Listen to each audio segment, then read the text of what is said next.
Welcome back to the channel and welcome back to another edition of the Spurs Chat podcast. In this edition, we will be previewing the huge game that, of course, takes place at the Tottenham Hotspur Stadium this coming Thursday. Tottenham Hotspur take on AZ Alkmaar in the Europa League, last 16, second leg. Of course, Spurs are 1-0 down from the first leg, of course, played in the Netherlands last week.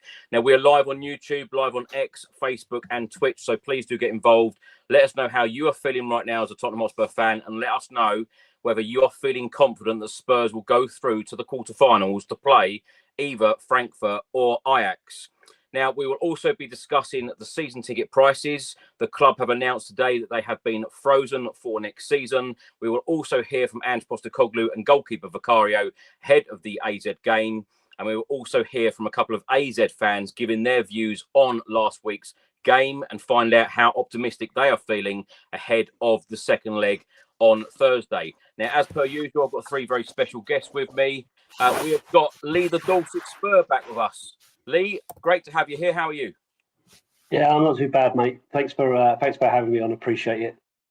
Great to have you here, Lee. Look forward to getting your opinions this evening. Also back with me is my right-hand man, Craig Dearman. Wherever I am, Craig's there as well. How are you? I'm always to your right. Yeah, absolutely. I feel weird if I'm anywhere else, actually. Yeah, I'm all good. Yeah, looking forward with trepidation to tomorrow because it's make or break, and season's over effectively if we lose. So, yeah. God, blimey, I'm trying to be positive about it, and you've gone doom and gloom 2.5 minutes.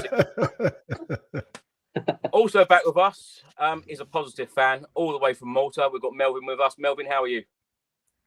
Not too bad, Chris. Looking forward to the game. It's going to be a big one. Hopefully we win. I'm looking forward to discussing what's going on with Spurs at the moment. I think we can never have a more crucial conversation. Not that it will affect the game tomorrow, obviously, but yeah, I feel today is one of those days where tomorrow will shape the season. So whatever happens tomorrow, hopefully it goes in our favor. But it's one of those days where it could be really, really good or really, really bad. Of course, it is a huge week for the football club. And of course, we are back in Premier League action on Sunday away at Fulham. We'll talk about our Premier League form and where we are in the table a little bit later on. Lee, let's start the show with you. Of course, I was out in the Netherlands last week with you. It was a good trip. But the football was pretty dismal. Of course, we lost 1-0, Bergvall own goal. And then, of course, at the Tottenham Hotspur Stadium on Sunday, we were 2-0 down against Bournemouth. We came back to draw the game 2-2. What have you made of this last week and how are you feeling right now as a Spurs fan? I know we'll talk about the AZ game shortly, but this past week, how are you feeling about it? Yeah, I mean, as you say, Chris, I mean, we had a great time out in Holland, didn't we? It was a really good time. I was lucky enough to have my son-in-law and my son with us as well, and some good friends and stuff. So, the overall trip was fantastic. The game itself was absolutely terrible, wasn't it? And it looked to me like this was a group of players who'd never played together. It was just shambolic. So really, really disappointed with that because obviously lots of fans went, lots of people made a lot of effort to get there, paid a lot of money to travel around and everything else to only be served up with that. So that was really disappointing. I was expecting a reaction on Sunday. I knew it would be difficult. In fact, I think I'd predicted a 2-0 loss, and it's not like me to predict losses, to be honest. I always try to stay positive, but I just couldn't see us winning. So when we were 2-0 down, I wasn't surprised, if I'm being, really truthful. So to get it back to a draw, I thought we were very, very lucky. Very, very lucky. I didn't think we deserved it at all, to be honest. So it's been a pretty disappointing week as a Tottenham fan, hasn't it? So just looking forward to hopefully seeing something a bit different tomorrow. Not tomorrow, Thursday. Hopefully the players can kind of pick it up. What day is it? Is it Wednesday? I'm lost, mate. Honestly, I've lost 3 days. So it is Wednesday. So it is tomorrow. So Jesus. So just looking forward to it. Because the problem is we're all addicts, right? So we're going through the pain of when we lose and not playing well and all the rest of it, but we just keep coming back and keep taking it on the chin. Lee, surely all the eggs now are in the basket of the Europa League, and as Craig rightly said, whether people want to see it as doom or gloom or or realism, it is all about the Europa League this season, because of course we are 13th in the Premier League table.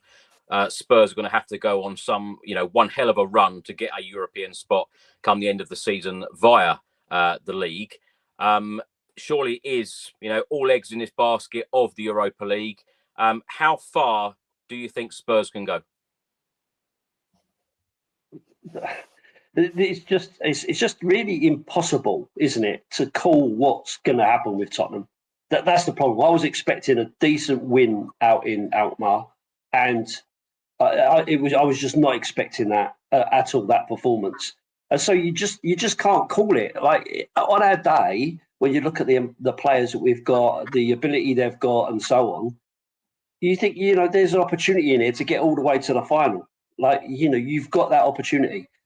But if we play the way we've been playing and putting in the performances we've been putting in, we go out tomorrow. And as Craig said, rightly, that's it. Season's done. Might as well have the end of season party then and be done with it. Because,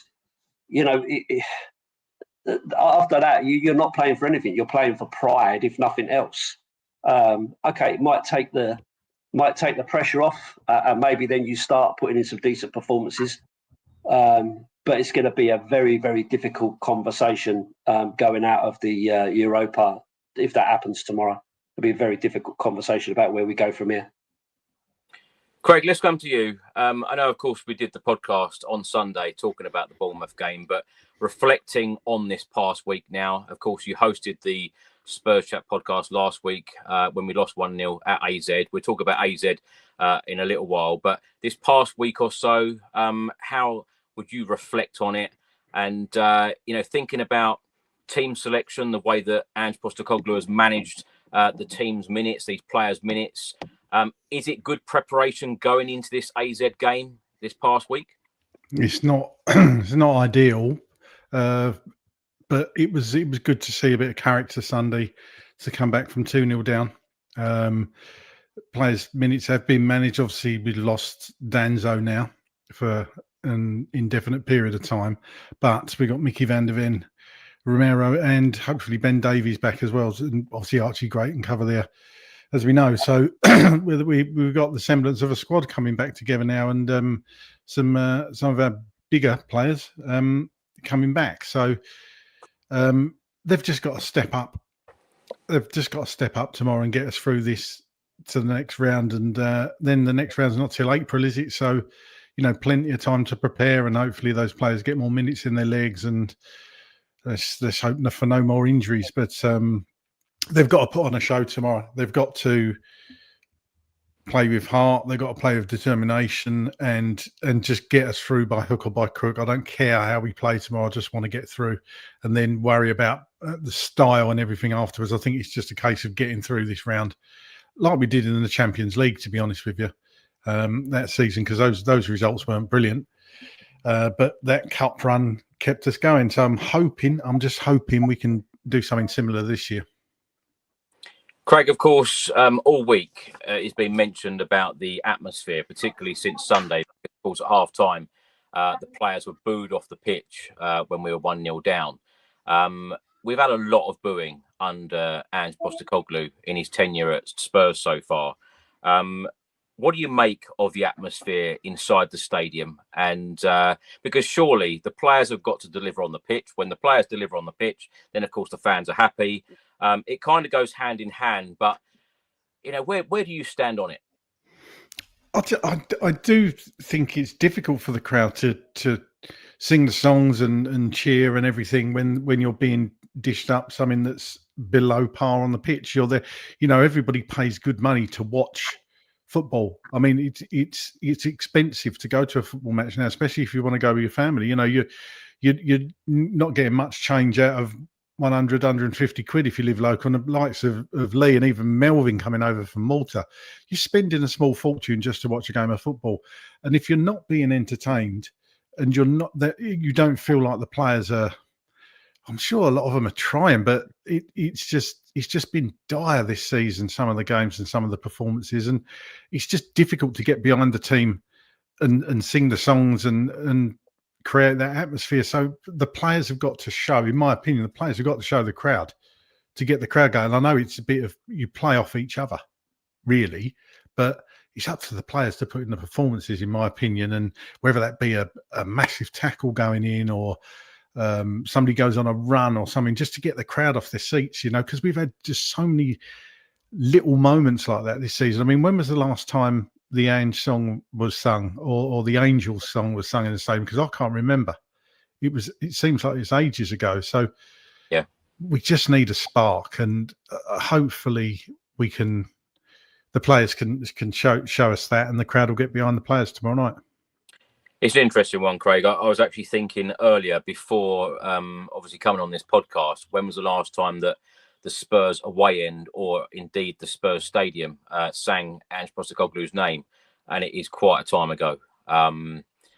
Is that the problem with the atmosphere at the moment? Because, you know, when we recorded the podcast on Sunday, I did actually mention that there were a lot of comments aimed at Ange Postecoglou, a lot of criticism. And I know a lot of people that have been really, really behind Ange, particularly in these last few months when a lot of criticism has been thrown his way with all of the injury problems that we've had.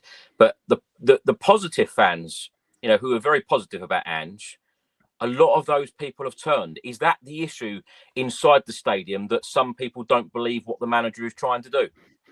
I think that's certainly a big part of it. I think I've said before, I think the fan base is split into thirds at the moment. You've got the people who are Ange in, and you've got a third of the people are probably not bothered either way. Obviously want the manager and the club to do well, but wouldn't really care if he went or not. And you've got probably a third of people that want Ange out. The number that are Ange in are probably shrinking by the day, and if we do go out tomorrow night, I think that number is going to decrease even more. So I'm not sure where Ange goes from here if we lose tomorrow. I must be honest. I don't know what the future holds for his position as manager of Tottenham Hotspur, if I'm honest.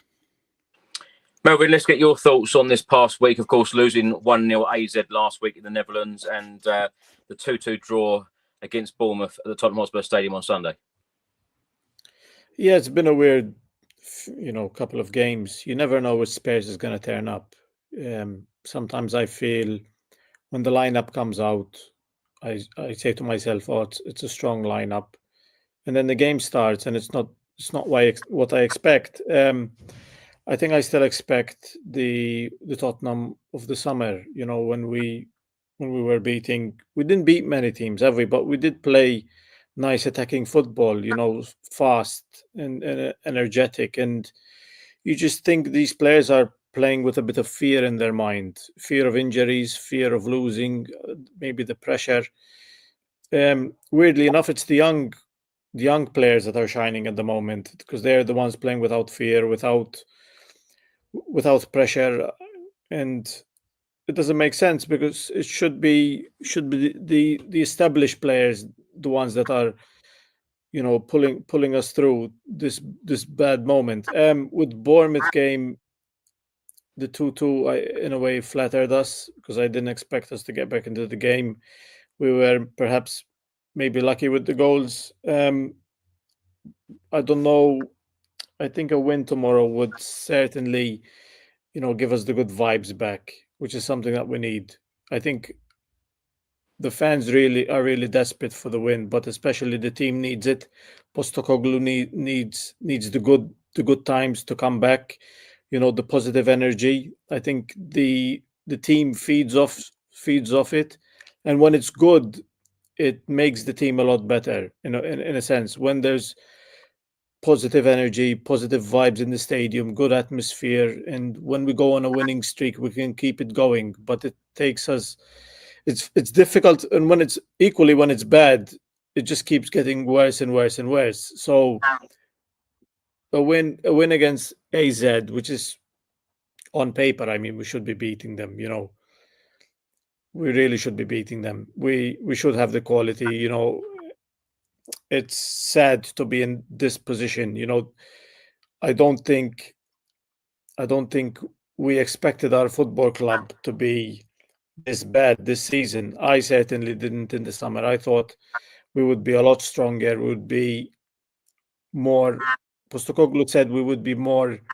He said would be more consistent. He specifically said would be more consistent, and we've been the opposite of that, which is something that I sort of wanted us to be this summer. I wanted us to improve and to be a more consistent football club, but we've just not been able to do it for some reason. Are you still behind Ange Postecoglou, Melvyn? At the moment, yes, but I really see why people are not. Like, I understand. I don't even fight or argue my point anymore. I just silently back the manager. In our group chat, people talk, and when they say bad things about Ange, maybe a few months ago I would have defended him, but nowadays I just say nothing, and it just shows he does get it wrong at times, and I do question his decisions, but I just feel where we are at the moment, I just think we need to get through this season and reevaluate the situation, see what we're going to do in the summer, see what managers are available as well. I mean, I'm behind him at the moment, but as a football club, you can never say, let's say, for example, I'll give you an example. Let's say Pochettino was available, which is obviously he's not, but you can never say, I'm fully behind this manager until it doesn't sound like you're behind him when you've just mentioned in the same sentence about other managers. Yeah, it's a strange one because I've never been in this position, but lately he's been saying things in the media which I don't like. He's been, calling out the fans. I like Postecoglou. There's a lot that I like about him still. I like how he speaks to the media. I like how he represents the football club. I don't like sometimes he does throw jibes at the fans, that the people who are supporting the team, supporting the football club. Yeah. He does things that frustrate me. He says things that frustrate me. Sometimes he does put added pressure on the team for no reason, like with things that he says to the media, like I always win things in my second season. I think in a way we have broken his spirit, Tottenham Hotspur, because he came.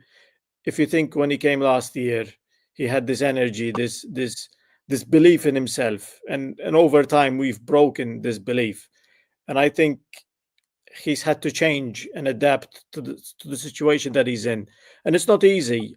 I mean, if you look at the times, in the early stages of last season, how excited he was, how ambitious he seemed, how certain he was that he was going to win. He was sure that he was going to win. He said he's going to be glorious when we win, not if, when. He was saying he was so sure that he was going to win, and I believed him because he's such a good speaker and he comes across so well, and I bought into all of it, and I, to a certain extent, I still am. It's just when it's this difficult, it's sometimes easy to say, "Oh, just change the manager, just get a manager bounce, and we move on." But I'm in that position where I want to win at all cost. It's like I want to skip the difficult part. You know what I mean? We've been suffering for too long. I don't have the energy or the patience anymore, and I just feel all Spurs fans have become this way. It's like that we don't want to keep suffering. We've been suffering since I've been a fan. I've been a fan since 2008, since the last time we won a trophy. And every season I think, when is it our time to win a trophy?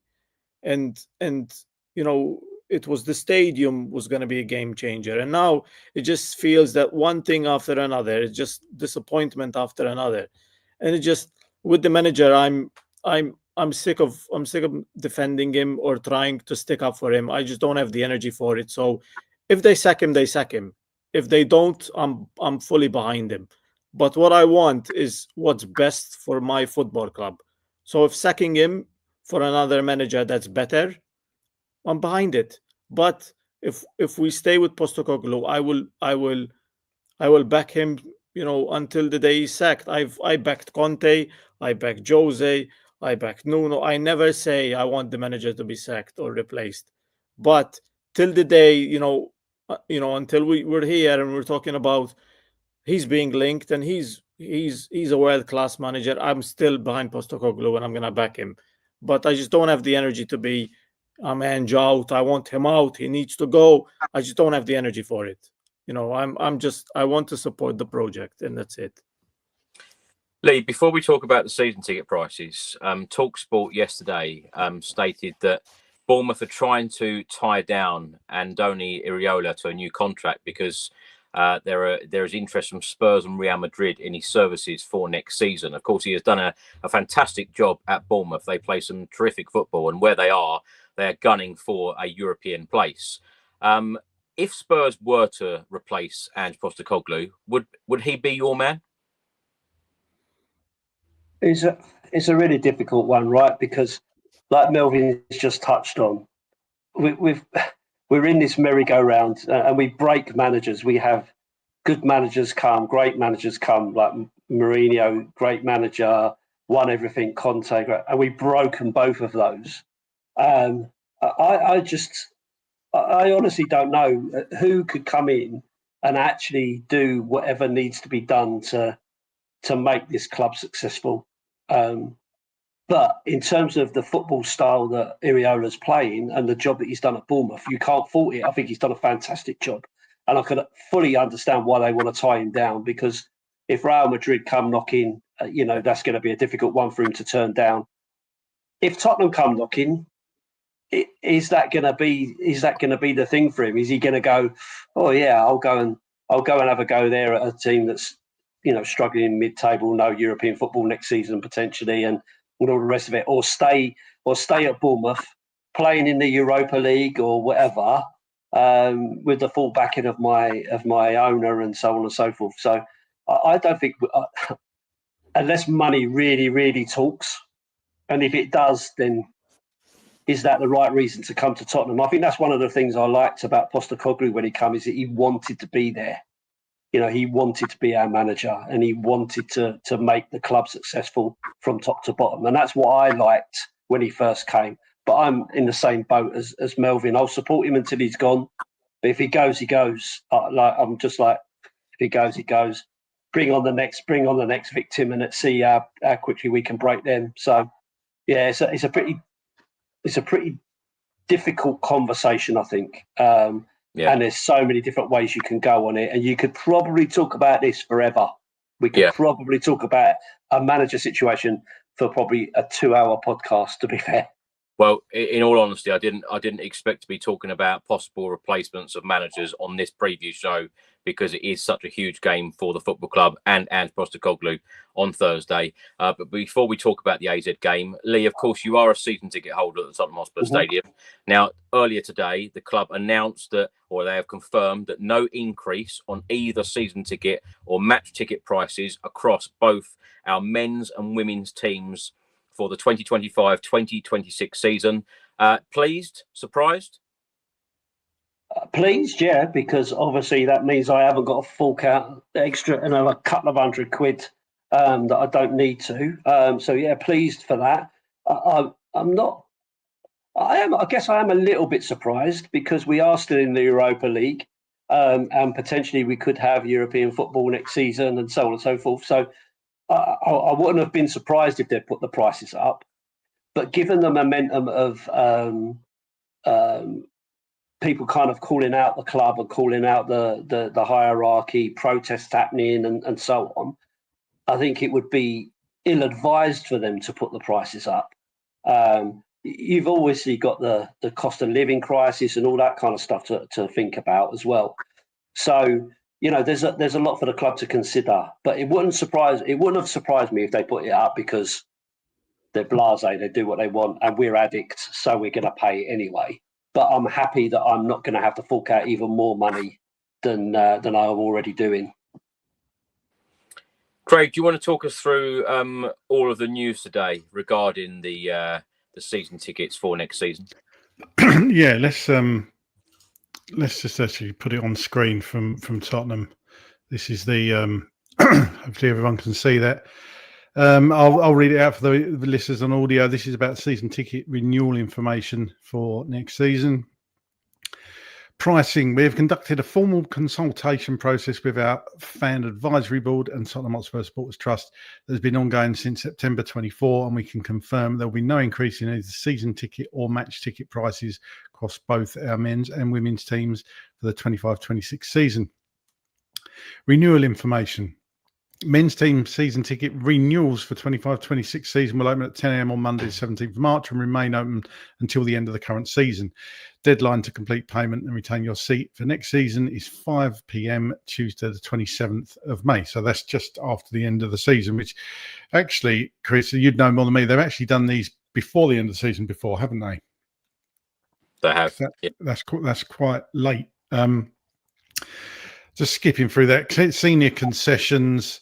The club appreciates the loyalty and commitment of supporters from all generations and has one of the highest levels of senior tickets holders of any Premier League club. Since moving to a new stadium, the number of SCSTs has increased 4 times the number of White Hart Lane, with the stadium's capacity being less than double. We want to ensure that our ticketing approach remains balanced and accessible for all supporters. We have therefore been reviewing SCST usage and have now introduced the ticket upgrade feature to ensure the appropriate use of these tickets. As a result of this review and having received representations from both our FAB and THST, we have agreed that there should be ongoing availability of new senior concession season tickets for future seasons within the parameters of the current balance of tickets. The club will offer SCSTs that become available in order of those who have held their season tickets the longest. Having worked with the fans to review ticket usage, including transfer and upgrade options, the use of ticket upgrade feature is now obligatory to ensure that concessions are used appropriately, and in doing so ensure that the SCST has become available to those who become eligible. We shall also be introducing a number of processes, including increased spot checks and ID verification to prevent the misuse of concession tickets. Ensuring fairness across ticketing access. This is interesting part. From next season, season ticket holders who sell their seat on Ticket Exchange will receive a 1/19th refund on the value of their season ticket. This sees us revert to what we did previously, bringing us in line with the majority of other Premier League clubs and preventing season tickets which carry an inherent discount being sold for profit. In the interest of fairness to our One Hotspur members, ticket share will only be permissible to those holding a club membership. The automatic cup scheme will no longer be available. The scheme had a small amount of members and impacted the length of the sales window. Removing the scheme will extend the window for season ticket holders and members to purchase tickets for cup matches, which often go on sale at short notice. It also enables us to continue our discussions with atmosphere groups around the creation of a dedicated singing section at cup matches. We should like to thank the members of our FAB and THST with whom we look forward to continuing to discuss the key issues affecting our fans. So there's a lot of information in that. Obviously, I'm not a season ticket holder there, Chris, so obviously I'll have to defer to you on those points. Well, I'm going to go to Lee on this because, Lee, great news on the OAP situation. I know a lot of elderly fans who have constantly come over to me and said, what's going to be done about it? It sounds fantastic news that has changed. What do you make of the 1/19th if you sell your ticket? Because, you know, some games, of course, if you put your ticket on Ticket Exchange, it will go just like that. It will go very, very quickly. Some perhaps not. But if you sold, say, your Arsenal ticket on Ticket Exchange, you would get a Category A price. Well, that's not going to be the case anymore. It's just going to be 1/19th. Is that right, in your opinion? You know what? I this might be controversial, but yeah, I think it is. I think it is right because ultimately, I haven't paid because I like, if for instance, I didn't go to Man City, it's a midweek game, I couldn't go to it. So I sold the ticket on the exchange. It came back at £81. Well, I didn't pay £81 for it. I only paid 1/19 of my overall season ticket price. So from my point of view, I think, that sounds fairer to the person who's purchasing my ticket, right? It's fairer to them because ultimately I shouldn't be making money off of my ticket. That's not what I'm in it for. I buy my season ticket so I can go to all the games that I can get to. But why should someone else be penalised for it? Now, other people might have a different opinion. They might think to themselves, well, actually, if I could get 80 quid for that one and 80 quid for that one, that helps me in the overall cost of my season ticket. So that some people might rely on selling that to be able to afford the season ticket in the first place. So there'll be different views on it. So hold on, I don't want to confuse anyone. Just to add clarity here, no one, if they sell their ticket on Ticket Exchange, no one makes any profit. It is just how it is divided up between category A, B, and C games. Yeah. I wasn't suggesting people are making profit. What I'm saying is, if you're getting 80 quid back for that ticket, that's better than getting 50 quid back for that ticket as a 1/19th, right? If you're selling only the higher the category A tickets, that's going to help you pay. If you're going to get the higher price, that's going to help you pay for your season ticket better. Whereas if you're selling them at 1/19, same price for every ticket, then for me, that's fairer to everybody. And I'm not an OAP. Thanks very much, Chris, for coming to me to talk about it as an OAP. Not quite yet. Joe wrote in the comments, is Lee an OAP? And I didn't go to you on that question just because you're an OAP. Sorry about that. Right, let's get into the AZ game because I can't wait to talk about this. And I'll tell you what, I am feeling very confident about this game. I think the Spurs are going to do the business on Thursday evening at the Tottenham Hotspur Stadium. And I believe that we are going to be playing in that quarterfinal against Frankfurt or Ajax. Of course, Frankfurt are 2-1 up from the first leg. They will be playing at home on Thursday. And interestingly, we will know our potential opponents before we even kick the ball on Thursday evening. So we will know who will be playing in the quarterfinals if we get through, because they are kicking off at 5:45 UK time. Now, Craig, let's start with you. Actually, before we start with you, let's hear from Ange Postecoglou. This is what he had to say ahead of the game. He provides the team news, and he also reacts to the journalists asking him, does he regret saying, I always win in my second season? Yeah, Kevin, got a hamstring injury in the last game, so he's out, and Ben's back in. So that's the only sort of change from the weekend. Everyone else got through the game, no problems. There aren't many professions in the world where you have to come in and answer questions like that, is there? There isn't there? Yeah. So, but I'm going to be polite and just say, look, we're focused on winning the game tomorrow night, and need to put in a better performance than we did last Thursday. Obviously, that wasn't anywhere near the standard we want to play. Did some good things on the weekend, some not so good things, but we certainly feel like if we can play with the intensity and tempo we played, on the weekend, we'll give ourselves a good chance to progress. No extra pressure. It's I guess. As I said before, I think we obviously were disappointed with our performance in the first leg. I guess the important thing is we didn't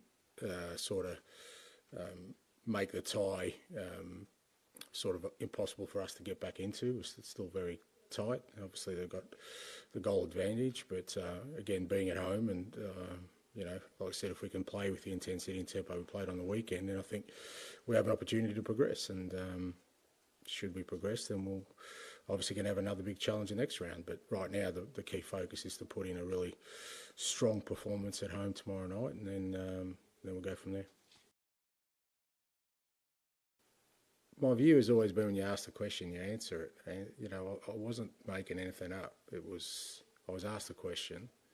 I answered that question. Now, people have sort of, used it for their own purposes in suggesting I'm making a bold claim. But I wasn't. I was stating a fact. Now, If that doesn't happen this year, then I can't say that anymore if I'm asked next year, can I? So, but what was I supposed to say? Well, yes, I always win one in the second year, but, well, I have in the past everywhere I've been, but here it won't happen.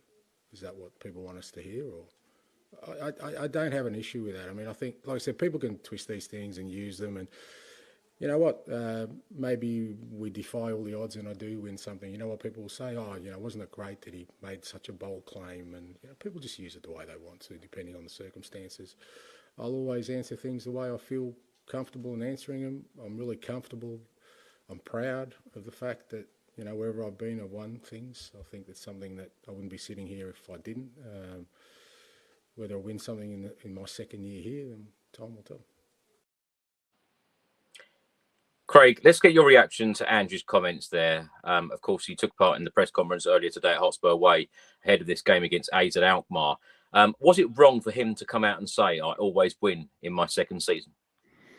I think he was probably at the time when he said that, he was, I can't remember the press conference it was, whether it was after a game or whether it was before a game or whether he'd been asked a spiky comment beforehand or a spiky question beforehand, should I say. He probably regrets saying it because of the way it's been used as a stick to beat him. He probably should have just said, if he'd changed the wording slightly and just said, well, I've won in my second season everywhere I've been, so that's what I'll be hoping to do this season. I don't think anybody would have had a problem with it. The way he said, I always win in my second season.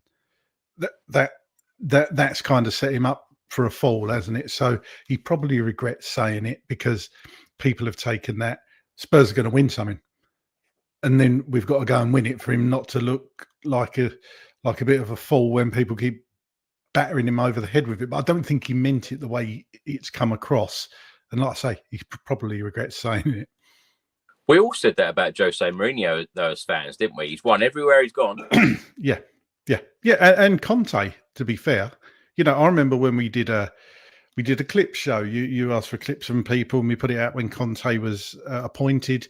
And we all said there was about 20, 30 of us saying how big a deal it was. We've got a manager that's a serial winner, that he's going to get us the trophies. And we was all, I was going to say something naughty then, but we was all excited about Conte coming in because we thought, right, okay, well, we've laid the foundation with Jose. It didn't quite work out, but now we've got Conte. That's going to, you know, and obviously with Nuno in between, that gave the place a massive lift, and Conte came in, got us Champions League football and thought we was going to push on from there. And of course, we all know how that turned out. So we all said it. You're right. We all said it. We all said it about Conte. We all said it about Jose.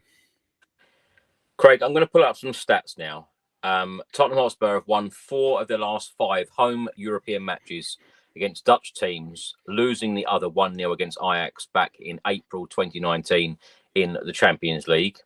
AZ have lost all 9 of their away European matches in England, losing to 8 different teams. It is the worst 100% losing record away to English sides of any team in major European football history. That stat, does that fill you now with confidence that Spurs are going to win this game on Thursday? Do you know what? I'm just thinking as I read that, and you're going to hate me for saying this. It's a Dr. Tottenham moment. This is no. Come on, it's a total Dr. Tottenham. Look, no, it should. In all honesty, it should. They're clearly not been brilliant away. They're not. I don't know what they're like, travellers in the Dutch league, but you know, I think this is going to be a very, very different game tomorrow at the stadium. I do. It wasn't the best game when we played them in the group stage. I was at that game. I nearly fell asleep. I thought it was a terrible game of football. The only highlight for me was Mikey Moore in that, you know, the opening sort of 10, 15 minutes of the second half. I thought it was sensational. But I think it's going to be a different game tomorrow. I think we're going to fly out of the traps at them. And if as long as we don't concede early, as long as we get a goal back, as long as we're the first scorers, I think we'll go on to win it. It's if AZ hit us on the break, because that's what it will be like. I think we need to go fast from the start, which we haven't been doing, and that's what just slightly concerns me a bit. Absolutely. For those listening on audio, Melvyn was very serious faced when Craig mentioned Dr. Tottenham. Lee was grinning away. This is exactly it. We don't know what to expect. But a couple more stats here before we go to Melvyn. Tottenham has scored in each of their last 29 home matches in the Europa League, the longest run of scoring on home soil in Europa League history. The last time they didn't score at home was in a 0-0 draw against Lazio in September 2012 under AVB. And AZ are winless in their last 10 away major European matches, drawing 2 and losing 8 since a 2-1 win at Lazio back in March 2023 in the last 16 of the Conference League. Only between October 2007 and November 2011, they endured a longer winless run, which was 11. And Tottenham's Archie Gray has featured and started 9 UEFA Europa League matches this season and could become the first English teenager to start 10 games in a season and just the second to play 10 times alongside Marcus Rashford for Manchester United back in 2016-17 season, and that was 11. Melvyn, those stats that I've just read out, does it make you feel a little bit more confident? Because Spurs have been favourites to win the Europa League all season with the bookmakers. No, to be honest, none of. It's just we've been. It's Okay, just thanks, we've been Melvyn. poor. We've been poor for so Right, let's long. move on. Yeah, it means nothing, Chris. Jose won everywhere he went. He didn't win with us. Conte, serial winner, came to us, didn't win. Those stats don't mean anything to me. It's like, what's our form table like? How many games have we won in the last 10? You know, it's like that's what really matters. We're at the moment we're a wounded.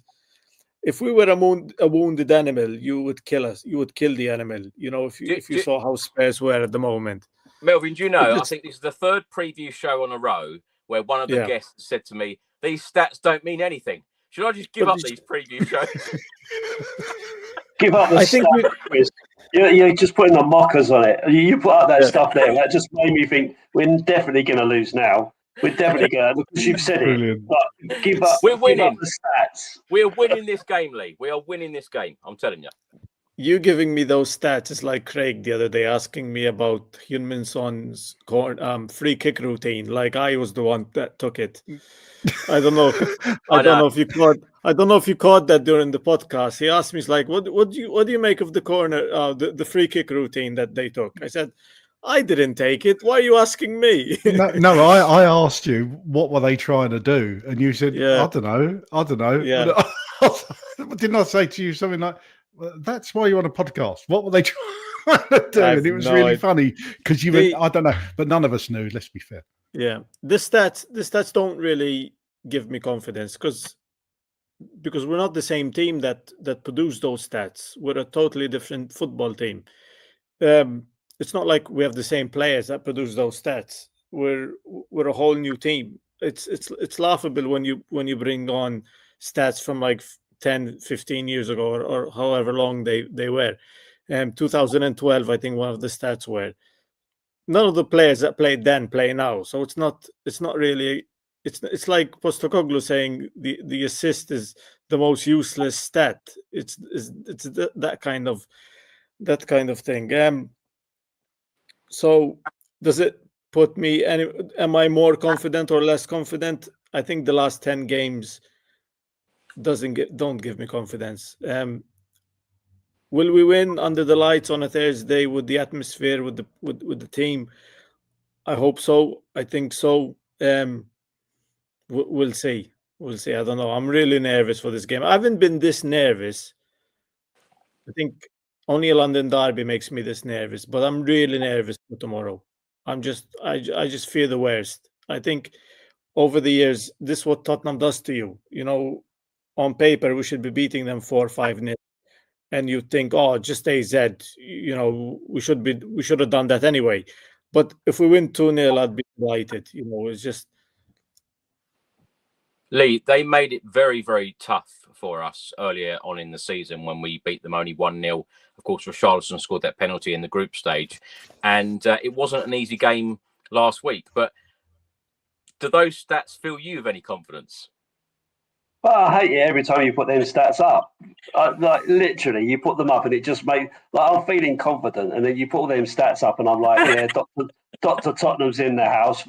Thanks, Craig, because it put that in my mind as well. And I'm like, I'd rather not know the stats. I'd rather just play the game with who's there. So my advice would be stop the stats. I don't want to know about the stats because they're not helping me in the slightest.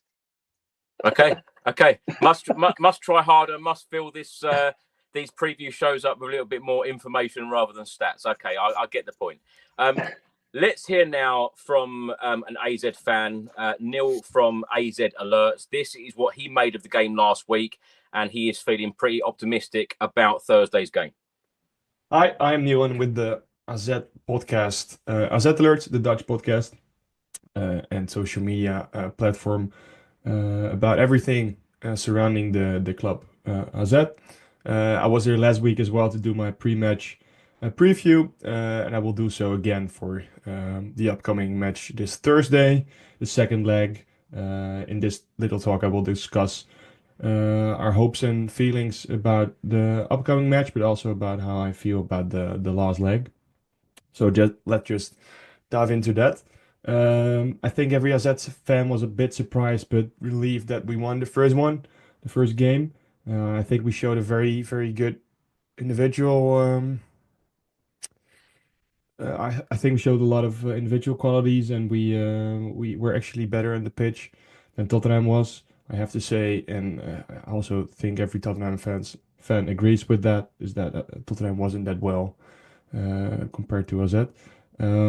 But yeah, we're all surprised, a bit disappointed, I think, that we didn't get to score more goals, as those were very much needed for the second leg, as I still think it's going to be very difficult a game this Thursday, especially knowing that AZ has never won an away game on English soil. Over the last 13 games that AZ played in England, they lost every single one of them. Even better, they didn't even end the game in a draw, so they lost everything. So based on that, I do have to say that we can always break that record, or that negative record, but it doesn't promise much for the away game. Also keeping that in mind, I do have to say that I have quite positive feelings compared to my feelings last time. I feel very optimistic that AZ will do everything they can to defend that 1-0 advantage, and hopefully get the most out of that game. So going into my score prediction already, I feel, or I hope, that we're going in with the 1-0 defeat from Tottenham side, and then we'll see how it ends in the extra time, and hopefully for AZ, not for you guys, that it's gonna end in a positive one for AZ. The prediction of the lineup is the last point I'm going to cover, and that's how that is quite affected by the number of injuries that we got from last game. I think it's with 100% certainty that Michael Lachdo is not going to be there, so our left winger position is going to be different. Michael Lachdo isn't going to be there because of the injury that he endured after a harsh tackle by Lucas Bergval. So he will not be there, and in the striker position, they might change Parrott to Max Meerdink later in the game, but I have a strong feeling that Parrott is still going to start. So former Tottenham player Parrott is gonna start, and the rest of the squad is pretty much similar to last time. So we're gonna have Wissam Doura on goal, David Müller-Wolf on the left back position, Penetra and Hughes in the center back position, and then Japanese international Maikuma on the right side, Klasi and Koopmeiners on the midfield, Buurmeester on the number 10 position, and then it's a bit of a doubt of what what Martins, our head coach, is going to do with the left forward position. I do think he's going to go with youngster Case Smith on that position, paired up front, and then on the right front position, he's going to go with Ernest Poku, who played on the left forward position last time. Who played on the same position last time, but he switched halfway through the match because of the injury of Lachdo. So that's going to be the lineup. In terms of AZ fans heading towards London, it's going to be pretty similar to last time. So around about 1,300 people will head to London and hopefully have a very great night. I wish you best of luck this Thursday, and yeah, that's all I can say about it. Thank you very much for having me, and hopefully see you next time. Well, many thanks to Neil there. It's the third time that he's actually been on the channel this season. So thanks so much for all of your time, Neil. Reminds me a little bit of Mickey van der Ven, actually. Lee, let's come to you. Of course, you were at AZ last week. What did you make of AZ as a football club? What did you make of their atmosphere? And what sort of game are you expecting on Thursday? I didn't take a lot of notice of the atmosphere, Chris. I was too busy drinking beer.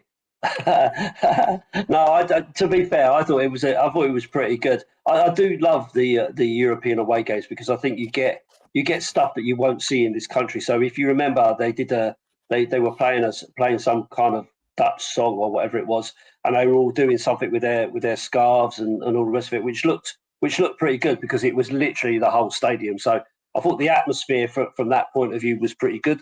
The far end away from us, the singing was constant, and they were supporting the team, a lot of bouncing and that kind of stuff, which I think is great to see. I love all that kind of thing. We don't do it. We don't do it in the UK. It's not our way. But over there, I thought it was really good. In terms of the football, I didn't feel that we were massively under pressure the whole game or anything like that. I just felt that we were the problem rather than them being very good. I didn't feel like they really threatened us. They got an own goal, a lucky own goal, really. It kind of took an age to go in.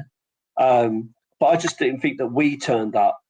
I personally, I heard the bit from Ange talking about the pitch, but from my angle, it looked pretty good to me, to be honest with you. I'm obviously not a professional footballer. So, you know, I guess they're used to playing on carpet. But to me, it looked pretty decent. I didn't see an issue with it. So it was a bit of a strange one, really. I enjoyed the time there. I thought the stadium was pretty good, very small. Did we say it was 19,000 or something in the stadium? Yeah, just under 19,500. Yeah. Yeah, I thought the people were really friendly. That the stewards and that treated us really, really well. From where we was, and like I say, we had plenty of beer. You can stand in the stands and drink your beer quite happily. No one's chucking it over you or anything like that. So. Yeah, I thought it was pretty good. I really enjoy the European away adventures. I think it's something you've got to do if you get a chance, for sure. Craig, do you think that Lee mentioned beer more than he did about the football? Yeah, I was thinking that. Yeah, I think he did. Yeah. What beer was it? What was he drinking? Amstel? No idea. No idea what it was. We took back 88 cups though at the end of the game. Craig, what do you make of the team news? Because, of course, Kevin Danso is out with a hamstring issue. How much of a miss is that going to be to Spurs and Ange Postecoglou? And, of course, Fraser Forster, Kinski, Reguilon, Dragushin and Timo Werner all won't be featuring for Tottenham. Ange Postecoglou has also confirmed that Ben Davies has now returned. So that is an option for the Australian boss. I know, obviously, later on we're going to talk about predicted lineups, but what do you make of the team news of Kevin Danso? Because it has frustrated quite a few Spurs fans, with people saying, not another one, another injury, and now another hamstring. Yeah, I'm just more concerned why the players have got odd socks on, to be honest with you. That's just freaked me out a bit. Yeah, I mean, it is what it is. I mean, he's I don't know how much football he played before he came to Tottenham, but he's obviously played almost every single minute since he's got here. And he's, so what you like about Danso. I know there's a few people that don't really rate him, but he's certainly committed. That's what I say about Danso. So, look, it is what it is. We don't know the extent of the injury. Could just be a tweak. Could be, something a bit more long term. But the fact he played with it, he obviously collapsed at the end and played through it. So I would just hope, after the international break, hopefully he'll be back. Hopefully it's just a grade 1 or something like that, or a tweak. But will he be a miss? If Mickey van der Ven and Romero can do 90 minutes, I don't think we shouldn't really miss him. We shouldn't actually have needed him, and we've got Ben Davies and Archie Gray there, so it shouldn't really affect us tomorrow, I don't think. That's what I'd hope anyway. Craig, what have you made of Troy Deeney's comments about Kevin Danso? Because he said that Spurs have wasted money on him and Radu Dragushin, saying that £50 million is a waste of money, and his exact words were that Spurs have got 2 effing shit defenders. Well, the jury's still out on Dragushin for me. I've always said I think he would be he's actually a better defender in sort of a team that plays more of a low block. I don't think he's the quickest and can track back as quick, certainly, as Mickey van der Ven, but who is quicker as Mickey van der Ven. So I think Danzo's a decent enough player. I think there's elements to his game that he's still certainly learning, and looks a bit clumsy sometimes, but I wouldn't say it's a waste of money. I think Danzo's certainly got a lot of potential. I feel a lot more comfortable with him there than Dragushin, if I'm brutally honest. That's not to say Dragushin's a terrible player, but the jury's still out for me with Dragushin. I think, look, Troy Deeney, whether he's just looking for clicks or whatever, I'm not really that bothered about his opinion, if I'm brutally honest. I said this on a Tottenham News episode last night, that I just feel like everyone, can critique the players, fair enough, but to use that term, to use that language, talking about other professional footballers, and it's not been that long since Troy Deeney retired. I'm just a little bit surprised that a pundit conducts themselves in that manner, if I'm completely honest.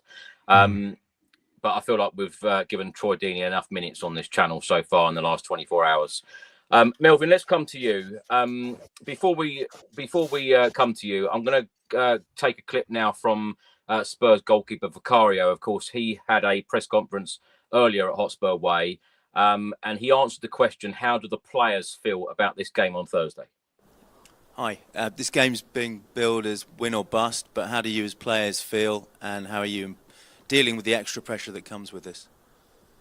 Oh, we know exactly what will mean the game for tomorrow night. We are very conscious about that, and we just want to win this game. And we know this is, in terms of pressure, we know is about every Sunday and every Thursday since 6 months. We are dealing with that. So it's just about ourselves to get in the best mindset, in the best shape to face AZ tomorrow night. Will be a big clash, and we are very ready to play this football game. Melvyn, just going to play another clip from Vicario talking about the injuries this season and the excuses. Hi Vic, you've had so many injuries in the defence this season. Just wanted to ask you, how do you cope when the centre-backs, the full-backs you're playing with seem to change every week? I think injuries are part of football, so you have to deal with that. So I think in this team, whichever plays, he tries to put the right work, the right mentality in the way we play. So it doesn't matter, because all the lads are very, very committed, and they try to do their things at 100%. So yeah, of course we don't want to lose play for injury, but it's about life. Our setbacks is about football. So whichever plays, I'm happy to play with. Melvyn, of course, Vicario said there, he and the players know what this means. Of course, we are 1-0 down going into this second leg. We've already spoken about the atmosphere. Craig has already spoken about, starting this game extremely strong and fast. Right from the first second, Spurs need to go at it and score goals, basically, at the Tottenham Hotspur Stadium to go through to the quarterfinals. What have you made of the mentality of the team, in particular Vicario, since he's come back from his injury? I think Vicario is very impactful as a goalkeeper, which is something rare. He's very loud during the game. He's he's very in the way how the Italians are with their mannerisms, the way they talk. They use a lot of arm movement. And as a goalkeeper, he's been fantastic for us this season. I don't think he's made and he's done anything wrong this season, and his leadership shows during games. For me, he's really putting up his name as long-term captain, possibly, because the discussion of Heung-min Son will eventually creep up that he's gonna either leave or whatever. That's for another day. But Vicario's been impressive. Honestly, he's been impressive, and I feel comfortable with Vicario in goal, which is something rare to say with our keepers. Hugo Lloris was our captain and for a long time, and he did a good job. But I feel Vicario has a higher ceiling, a higher potential than Hugo, and I just love the way he speaks. I love when he signed for us. He said, "I would have signed in blood. I would have walked to London," and I love how I saw the little clip Spurs published about his recovery. He was reading about Buffon and how his parents speak. I love that his parents go to the games, which they went to the Brentford game, and there was a clip of his mother chanting, Vicario, which I thought was brilliant because why wouldn't you, if your son was a goalkeeper, why wouldn't you go and watch the games? Well, And Lee and I are laughing here because last Thursday in the away leg, Mrs. and Mr. Vicario, the mother and father, were actually 2 rows in front of Lee and I. Oh, that's brilliant.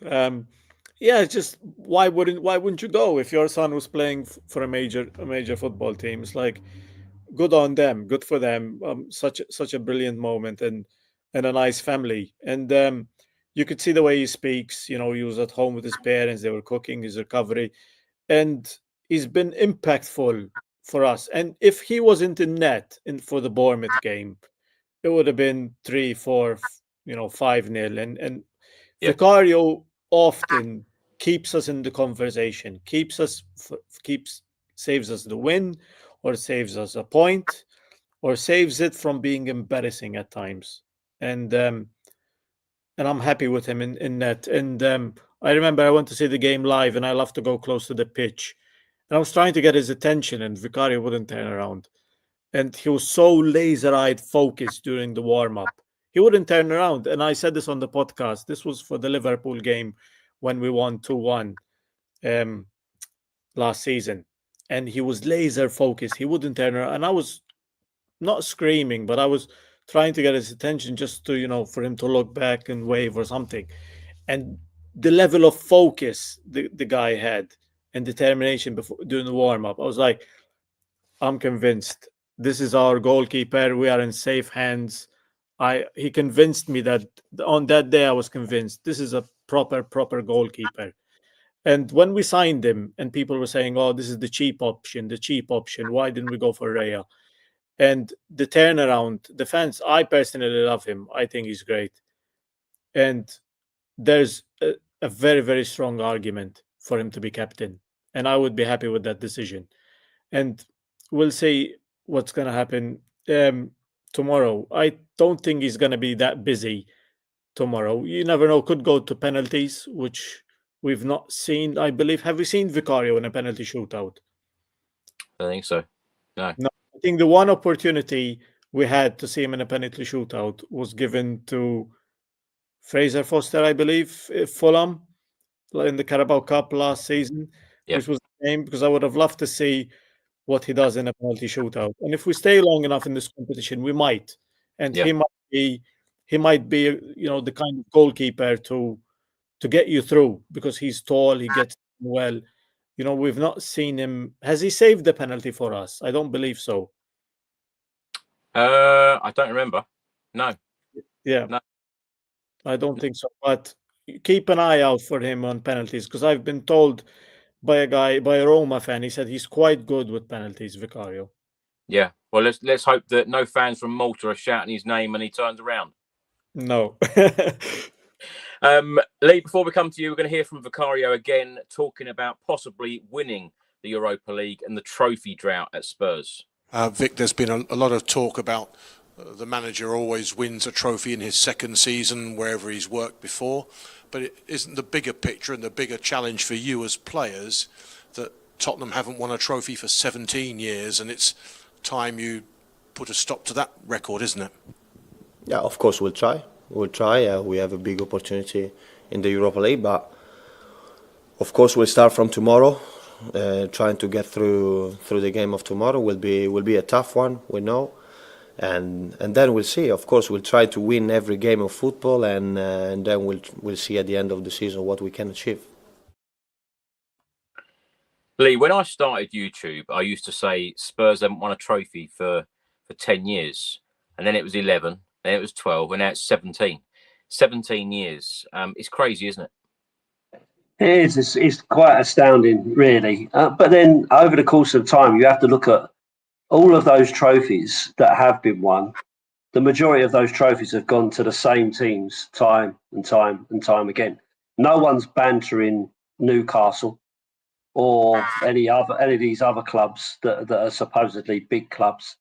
Aston Villa, maybe, or whoever. I don't know. I'm just chucking a name out there. But the point is, everyone's laser focused, to coin a phrase from Melvyn, on Tottenham's trophy drought.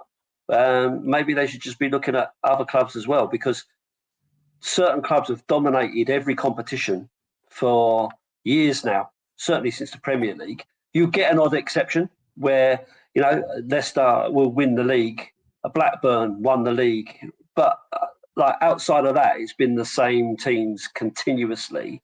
Very difficult for anyone to break into that. And exactly the same teams that are winning the league are the same ones winning the FA Cup and winning the Carabao Cup, or whatever name they want to call it, and so on and so forth. So I don't think it's as easy as just saying, we should win a cup every season. But we've got a rich history, and that's the problem. We've got a rich history of being a cup team and a team that's won things, but we haven't really done that consistently since the 80s. So it's everyone focuses on it, and I, as much as anybody, want us to win a trophy. I'd love for that the feeling of doing it and getting it done and dusted. That's the key thing. And I just see the comment now, but we should compete. Of course we should compete, but we have competed because we've been in semi-finals, we've been in quarter-finals, we've been in finals. Just haven't got over the line. But then how many other clubs have been in that situation? So, I'm not trying to play it down. It's terrible that we haven't won any trophies. And even though we've won trophies in the 90s and the 2000s, very few and far between. And that's just not good enough for a club the size of Tottenham. What I'm saying is, it's just really, really difficult when other clubs are dominating as much as they're dominating with the money that they've spent over that time. So, of course, we're going to this game 1-0 down from the first leg. As I mentioned, Lucas Bergvall with an own goal after 18 minutes. Now, the team that faced AZ last week in the Netherlands was Vicario, Spence, Gray, Danso, Udogi, Bergvall, Bentancur, Maddison, Johnson, Tell and Heung-min Son. On the sub-bench last Thursday was Austin, Basuma, Moore, Odebear, Porro, Romero, Sarr, Scarlett, Solanke, Whiteman and Van de Ven. Of course, Bentancur is suspended for this one, and we know already that Kevin Danso has a hamstring issue, so he will not make this game. Now, the stats against AZ last Thursday, Spurs had 61.6% of the ball to AZ's 38.4%. AZ had 12 shots to Tottenham's 7. Shots on target, AZ had 5. And as Melvyn mentioned, Vicario saving us again. A really good opportunity for Troy Parrott to make it 2-0, and Vicario made a great save. Spurs only had 1 shot on target last Thursday in the Netherlands. Total touches inside the opposition box, AZ 28, Spurs 13. Goalkeeper saves, AZ 1, Spurs 3. fouls, AZ 14, Spurs 12, and corners, AZ 7 to Tottenham's 2. Now, previous meetings, we have only ever played AZ twice in our history, and both of those games have come this season. Back in October at the Tottenham Hotspur Stadium, as I mentioned earlier, Richarlison scoring the only goal of the game in our 1-0 win. And, of course, last week in the last 16 first leg with AZ winning 1-0. Now, the stats, I know all of the panellists this evening love my stats here. Now, head-to-head stats, season so far, including last week's game. League position in the Europa League, obviously Spurs finished 4th, AZ finished 19th. We finished with 17 points. They finished with 11. Goals scored this season in the Europa League. Spurs 17, AZ 20. Goals conceded, Spurs 10, AZ 16. Shots, Spurs have had 89 to AZ's 110. Shots on target, Spurs 52, AZ 60. Shots off target, Spurs 37, AZ 50. Block shots, Spurs 31, AZ 34. And passing accuracy in the Europa League so far this season, Spurs 87.27% to AZ's 80.61%. And points gained from a losing position, Spurs 1, AZ 3. And points dropped from a winning position, Spurs 2, AZ 4. Now, Craig, I'm going to come to you. Now, the previous round, you know, we struggled against Galatasaray. And I must say, if we played Galatasaray, I would have really worried about that away game. AZ went to Galatasaray, got a 2-2 draw. They also beat Galatasaray 4-1 at home. Now, I know a lot of people are saying this is going to be an easy game. Melvyn said it earlier. It should be an easy game on paper. How difficult do you think this game is going to be, particularly what we saw back in October? We only, narrowly beat them 1-0 via the penalty spot. And then, of course, last week, they beat us 1-0. And as Ange Postecoglou rightly said last week, it is only 1-0. And I took that as a real positive because Vicario even said today, we are at the halfway point. There's no need to panic at this stage. We're 1-0 down at the halfway point. The second leg is on Thursday. But how difficult do you think this game is going to be on Thursday? I think it's going to be a very difficult game, actually. I think they're just going to sit and try and hit us on the break. And the longer we go without scoring, the crowd are going to get a bit restless, and it's going to play into the hands of RZ. I said even before last week's game, they're no mugs. You can see by the stats you just put up. That's quite surprising, actually. Really surprising that they've actually got better stats than us. I know they've actually played 2 more games than us, essentially. So obviously the stats are probably a little bit skewed because of that. But their stats aren't bad, and the fact they've got through to this stage means they're not a bad team. You're not going to meet any terrible sides at this point in the competition, so we can't take it lightly. I don't think I'm not going to sit here and say I'm extremely confident of us winning tomorrow because of the fact I know I've seen them obviously with my own eyes at the stadium last time I went, and obviously watched the game last week. They're not going to be a pushover. They're They're going to take great solace and belief that they can do something at our stadium because of the way they played last time we played them, and the amount of chances they created as well. And the fact this game should have really been realistically over the hill and far away for RZ. If they'd put their chances away, if it wasn't for Vicario, we could have been going into this 3 or 4-0 down. So we are lucky, and Angie's right. It's only 1-0, but we've got to capitalise on that. We've got to make this game our own, because if we do concede coming back from 2-0, that's going to be tough. Now, going into this game, Spurs, of course, beat Manchester United 1-0 at the Tottenham Hotspur Stadium, followed by a 4-1 win away at Ipswich. And then, of course, we lost 1-0 at home against Manchester City, losing to AZ last week, and our most recent game, the 2-2 draw against Bournemouth. And AZ, they go into this game, 2 wins, 2 draws, 1 defeat. Of course, they did not play at the weekend. They had the weekend off. Craig, is that a good thing? Or is that a bad thing for them? Probably a bad thing, because I think we had 8 days off before we played RZ, and then look what happened. So I think they probably. Do you know what? Look, it's difficult. It's difficult to say. They might have wanted to keep the momentum, or get another game in. Sometimes that helps, or just to have a rest sometimes helps other teams. We just don't know. We honestly don't know. We thought it was our advantage last game, and it clearly wasn't. So, but then again, we didn't really turn up. So it's just horses for courses, isn't it? We just don't know how that's going to affect RZ. But as I say, we've got to come out fast. We've got to come out fast and hit them fast like we used to. I'm just sick of us starting so slow. Now, before we get your predicted 11s and what you think Ange Postecoglou is going to do on Thursday, let's hear from AZ fan Michael. This is how he feels ahead of this game on Thursday evening.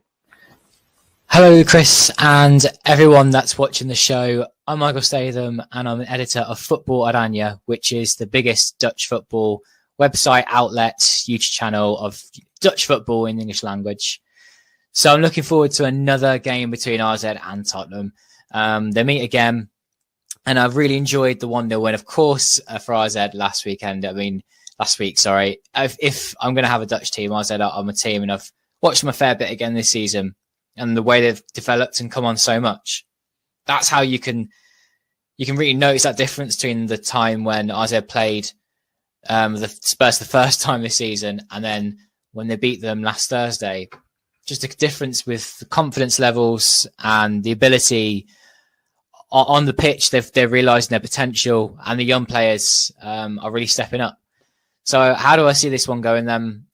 I have been encouraged by how well RZ played last Thursday, but also how poorly Spurs played, and it gives me hope that maybe lightning can strike twice and RZ will get the better of Tottenham. I've in my last little audio clip for you guys, I said that I don't think RZ will be put off by the atmosphere in London. They've got a lot of young players, but I don't think that puts them off. The youngest ones have played in the biggest stage. They won the UEFA Youth League a little while ago now, 2 or 3 years ago, and they recently passed the test of getting past Galatasaray, as I said the last time I recorded, winning 4-1 in Alkmaar, but then getting a 2-2 away draw in Turkey when they could have found the atmosphere really tricky, and the challenge itself of having to face wave after wave of attacks. And do you know what? They kind of saw it out pretty well. They saw out the game last Thursday well as well. After they got the lead, they deserved the lead, even though the goal was, of course, due to fortune, the own goal. But they were able to manage the game, and I just don't think that's quite as easy to do when playing away, but also playing away at Tottenham. So I will predict that Spurs may get through, but I don't think they're going to find it very comfortable.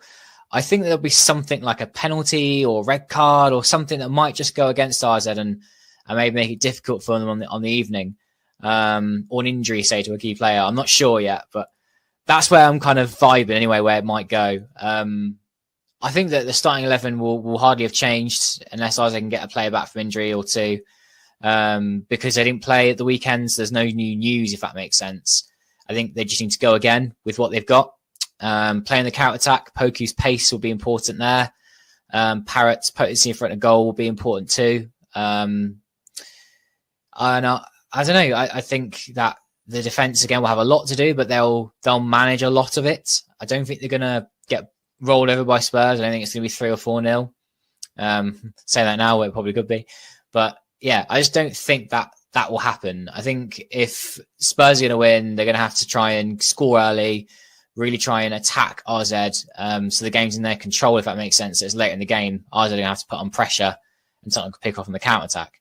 But, if RZ can keep it tight for the first half, even going to 0-0, if they get a goal themselves, going at 1-1, 1-0 up, then I think that Tottenham will find it very difficult to break them down. They might need extra time. Yeah. So as to my prediction, I'm going to go for a 2-0 Spurs win, and obviously going through 2-1 in aggregate on the evening. Yeah, I mean, how I'm feeling, how the fans feeling ahead of the game. They just want to enjoy this occasion. It's another opportunity to impress in the European stage. For us, to be competing in Europe, competing for the top 3 in the Eredivisie, to potentially get into the Champions League next season. That's where they want to be as a club. They're not the biggest club in the Netherlands. They're not as big as Ajax, PSV, Feyenoord, or even Twente in terms of fan base. But I just think that it's very nice to see a club sort of punching above their weight and doing well on this kind of stage. If they knock out Spurs, it could be the only Dutch team left in Europe. So yeah, it will be a special evening anyway. And fingers crossed, my point of view, that AZ make it. But I hope it's a good game. That's the main thing. Thanks for having me anyway. And just to shout out again, Football Anya is where people can find us. We've got YouTube channel, podcasts, website, and social media platforms. Cheers. Now, many thanks to Michael as well. He's also been on this channel 3 times this season. So thanks so much for all of your time. Melvyn, what did you make of Michael's comments? And he's even predicted a Spurs win. It's tricky because they did play well, in Europe, and they've already played in our stadium. So it's not like they're going to not be going to the stadium for the first time. They know what to expect. They're going to come and try to make it difficult for us. I think he spoke well, his assessment of us and them. They're going to come and try to frustrate us. They're quite solid and quite good defensively. I mean, we struggled to break them down, and I feel, but at home we're a different team, and I think we've been consistently poor away from home and slightly better when we play at home. So hopefully that goes in our favor. If we score early, especially in the first 5-10 minutes, then the game will be ours. But the more the game remains at 0-0, the more I worry, and the more the atmosphere will become toxic and sour, and I feel it'll be harder for us to score. I honestly would love for us to get a really quick goal within the first couple of minutes. Yeah. Even doesn't have to be perfect, just has to go in, and doesn't have to be nice. Just like how they were lucky with the own goal. I don't think we would have conceded if that didn't go in. And you always need a bit of luck in football, and I feel we're due a bit of luck. Yeah. Melvyn, come back to you in a second. Craig, I'm going to come back to you because we're going to go through predicted lineups. Now, of course, as per normal, I always ask every guest to give 2 lineups. The lineup that you would like to see and the lineup that you actually think that Ange Postecoglou will put out on Thursday. Craig, this is your lineup. This is the team that you would like to see. Vicario, Spence, Romero, Van der Ven, Udogie. Maddison, Gray, Bergvall. You've gone with Gray in the middle of midfield. Tell, Solanke, and Son.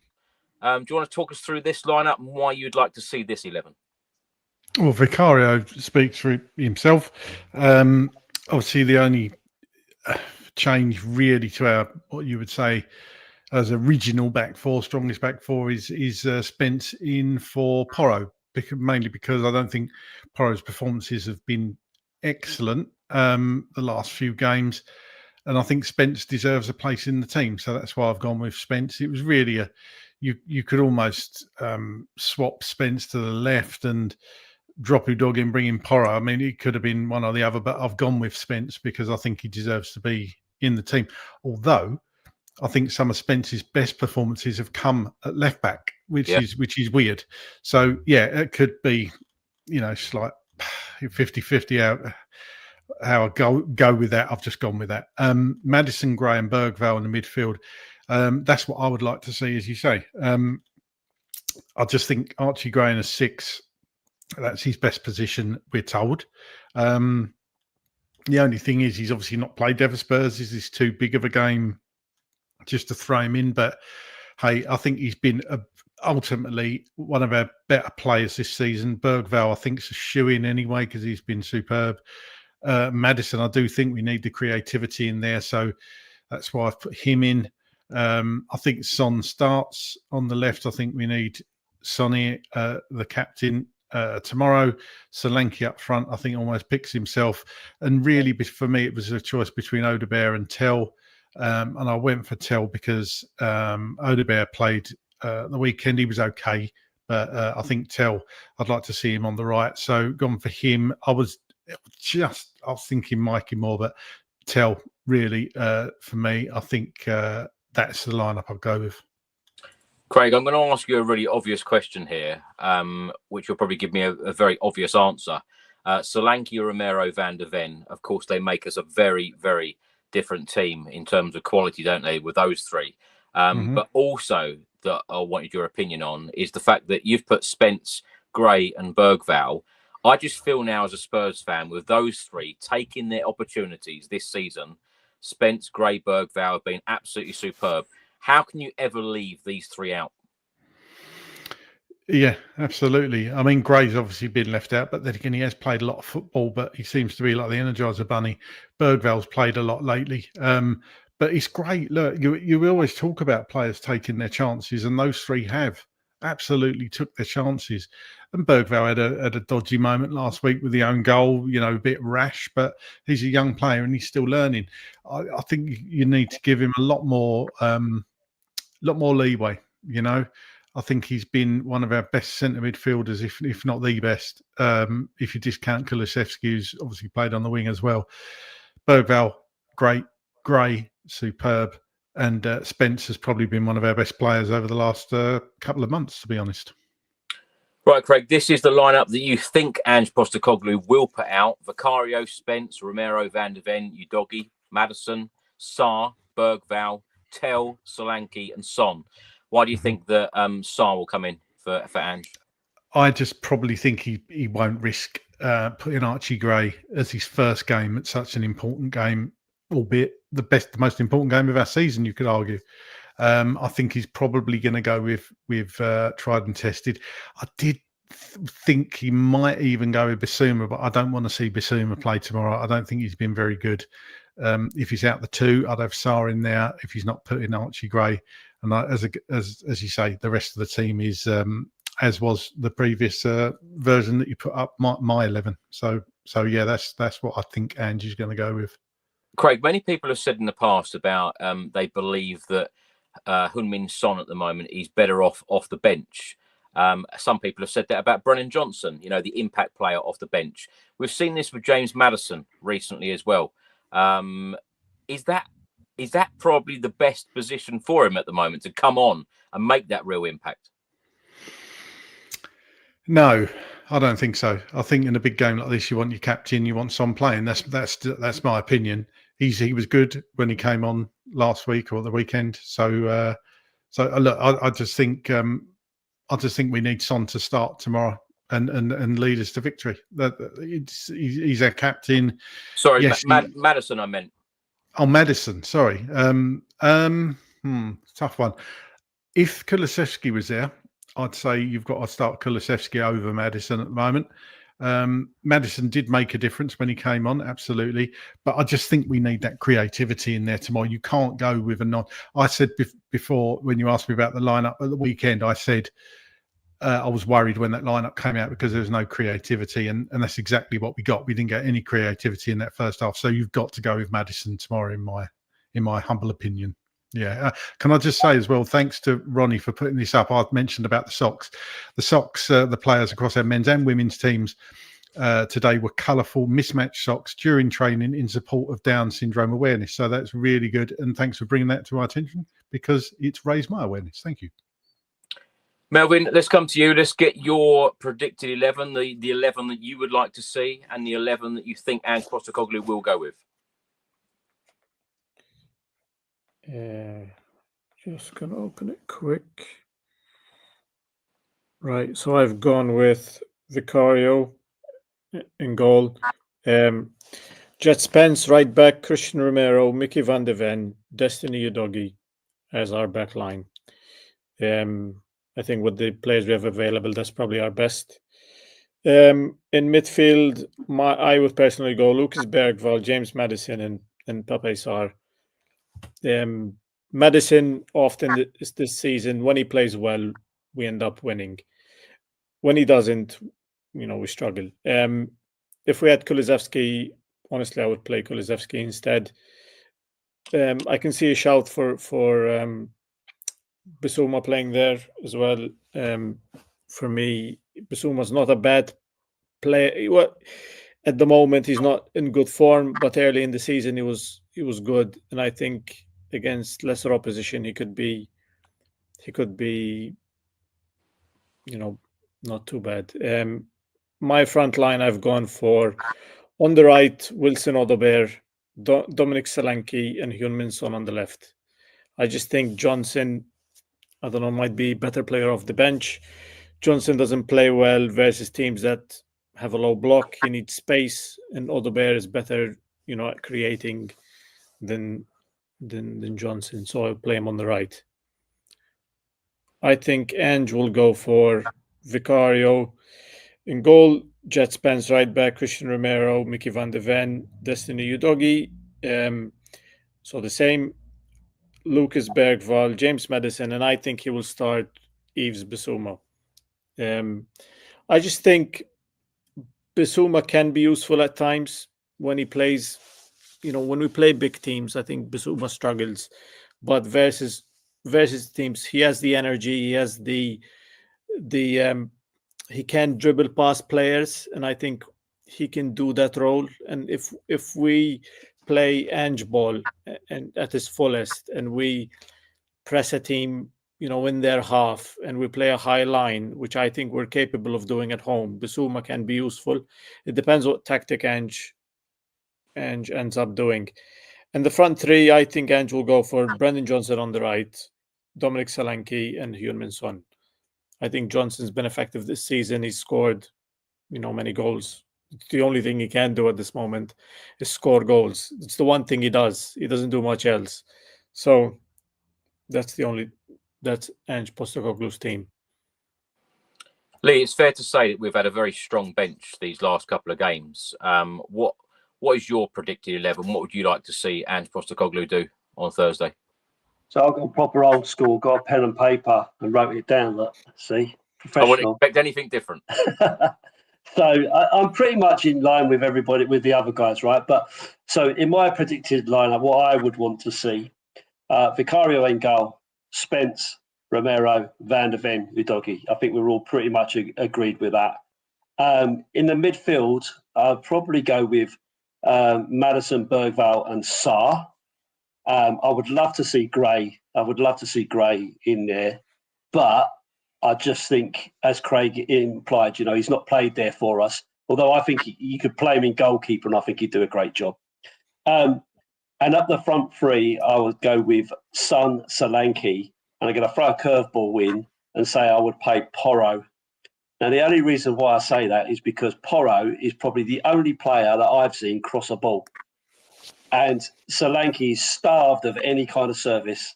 So if it was me picking a team, I'd push him up a bit further because he's got a good defender behind him in Spence, someone who can get up and down the line. And I'd go with Porro to see if he could actually ping some balls in the box. So that's what I would go with. In terms of what I think Ange Postecoglou will go with, again, Vicario in goal, obvious choice. I think he'll go Porro, Romero, Davis, and Spence, and I think he will then switch it out with Van de Ven for Davis and Gray for Romero, depending on how things are going, because I don't think he wants them to play a full 90 minutes. In the midfield, I think he'll go with Sarr, Maddison, and Bissouma, because I think Bissouma is probably the one you'd expect to be a little bit more defensive. So I think he'll go with him. And I think for a front three, I think he'll stick with Johnson because of his goal scoring coming in late at the back post, Solanke and Son. Lee, it's interesting, isn't it? Because previous years, whenever we've been in Europe, we've always done these shows and we've always spoken about the manager's choices, particularly when we play in the Europa League, to then have, or even Champions League, whatever European competition we're playing in, but then having a very important league game just a couple of days later. But it feels different now, doesn't it? Because the league position seems to have just gone. It seems very unrealistic that we could make a European spot via the league table. So surely Ange Postecoglou has to go with the strongest possible 11 in this Europa League. Yeah, definitely. This is the one that he has to win. The rest of the games after this in the Premier League, pretty much are done and dusted. It won't matter whether you win them or lose them. The only thing you're playing for is pride, and to entertain the fans. Hopefully, that's kind of where you're at. It's a damp squib. We're not going to get relegated. We're not going to get promoted. Into Europe. We need to rely on other teams to have a terrible run and us to have a fantastic run for that to get anywhere near. So this is our only route. This is our only route to Europe, and this is our only chance of any kind of meaningfulness out of the season. So he has to pick the best team that he possibly can and the best tactics that he possibly can to win it.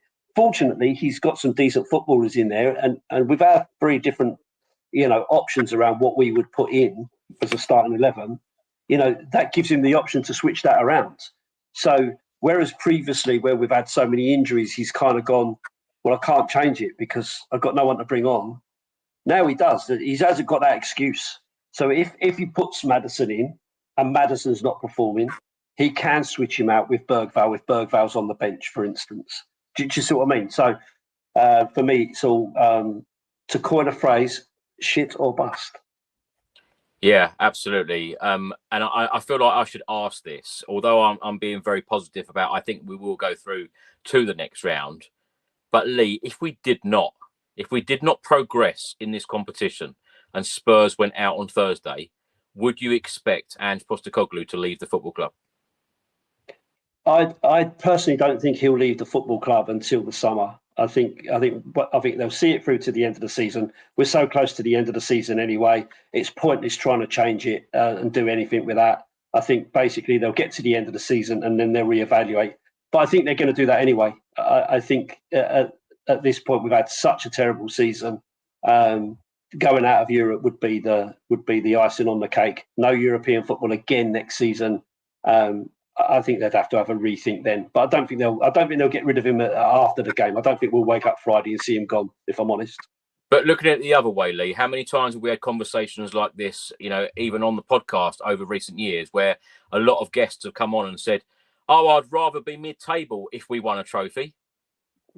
Yeah, no, absolutely. Listen, if we win the Europa League this season and finish 13th or 14th or, whatever it is, for me, that's a fantastic season. It was the same with Manchester United, wasn't it? When they won the FA Cup, they had a better season than most clubs.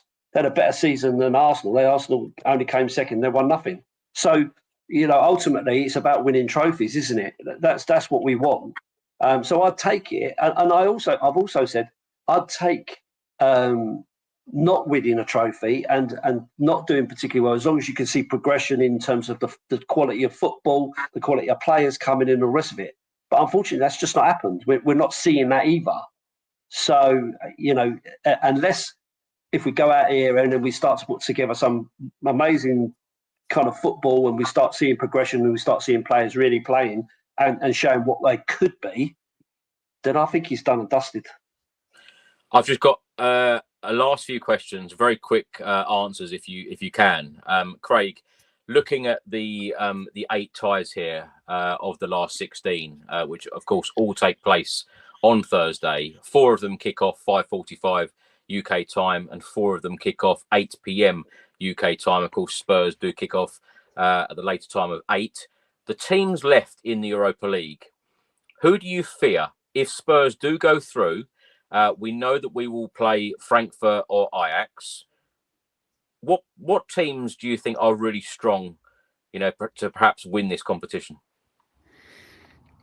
Athletic Club, possibly, although they're down to Roma. They're at home next leg. Roma themselves I'd be concerned about. Manchester United, to be honest, I know they're a basket case, but they're still Manchester United. And I know we can't meet them till the final, but that would be a tough one. Sociedad,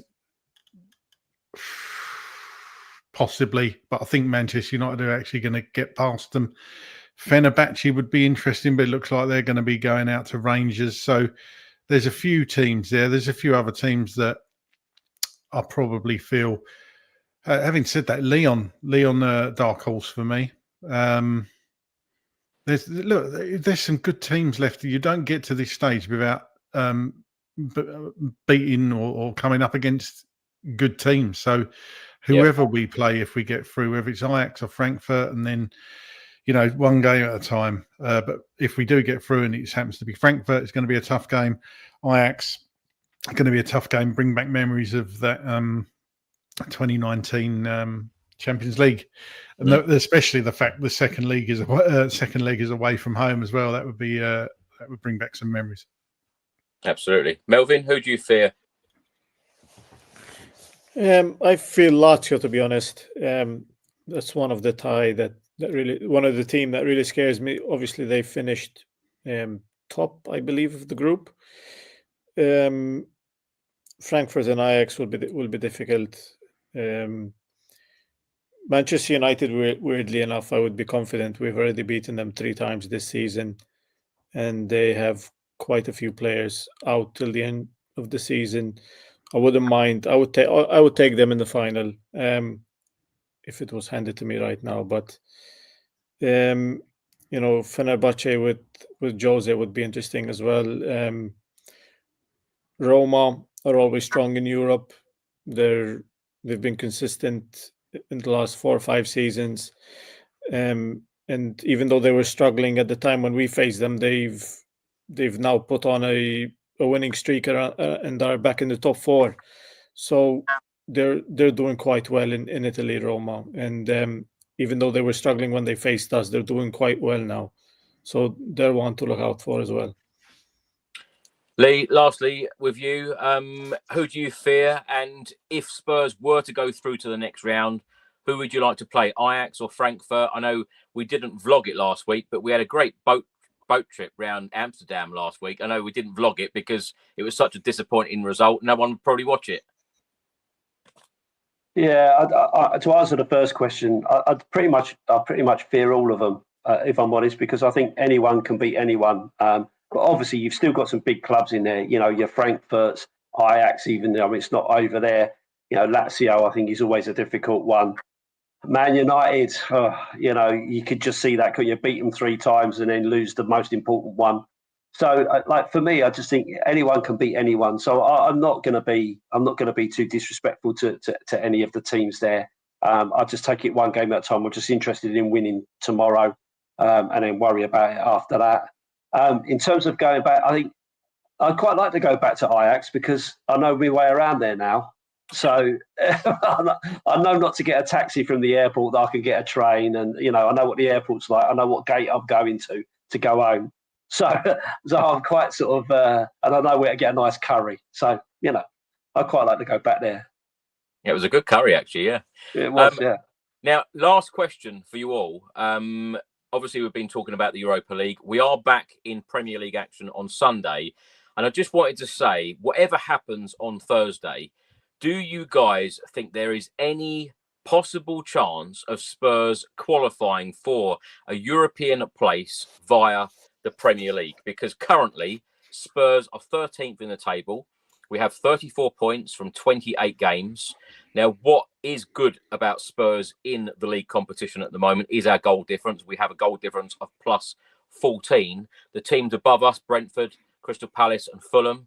Brentford only have a goal difference of plus 4. Crystal Palace and Fulham plus 3, respectively. Of course, we face Fulham next away from home. And then after the international break, we face Chelsea. Now, the teams above us, if Spurs are going to qualify for a European place via the Premier League, we need to beat all these teams, especially above us, and go on a fantastic winning run. Lee, is it going to happen? I hate to be the pessimist, but I just can't see it. We never win at Chelsea for a start off, so that's going to be the one that's going to, you know, you can bank your money. That's the one that's going to stop us, right? So, and you need those other teams to not play well as well to drop points as well. So for me, I can't see it, if I'm honest. Craig? Nah, I can't see it. We almost have to win every game. We almost have to win every game to even have a chance of getting there. And I just can't see us doing it with the teams we've got left to play. I don't want to be sarcastic. I don't want to be sarcastic here, but Ange did say once we get all of our players back, we will be an outstanding team, and that's exactly what we need to be if we are going to get there. But I just think we've left it too late. Honestly, on average, 70 points gets you Champions League, probably 56. I think I read somewhere should be enough to get Europa League, Europa Conference League. Sorry, 58, I believe, is Europa. So if you look at that, even if we take 10 games left, maximum points we can get is 64. Yeah. So I just can't see it. There's no way on God's green earth we are going to get in the league position. We've got to win this Europa League. They're only stats though, Craig. They don't mean anything. Stats mean shit. Absolutely. Yeah, I'm with Melvyn. Believe. Believe. Melvyn, can we do it? No, it's a hard ask. It's too much. I know it's difficult. You can't just change trajectory of the season that quickly. I think there's too much that happened this season. There's, like I said before, the players are still playing with fear. We're still learning, how to win. There's been some development in some aspects.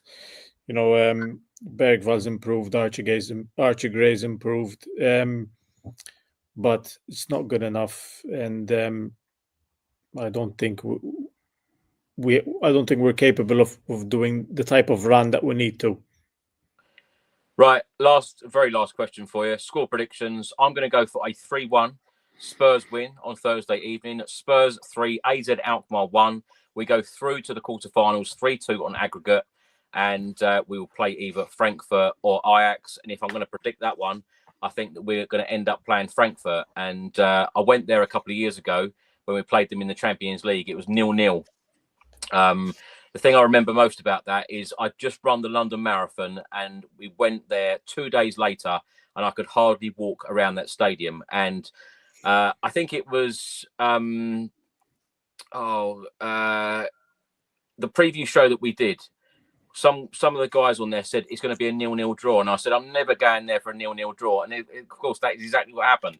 But the atmosphere that evening was exceptional. And if Spurs, want to go all the way to the final, you have to go to stadiums like that, put in a performance and get a result.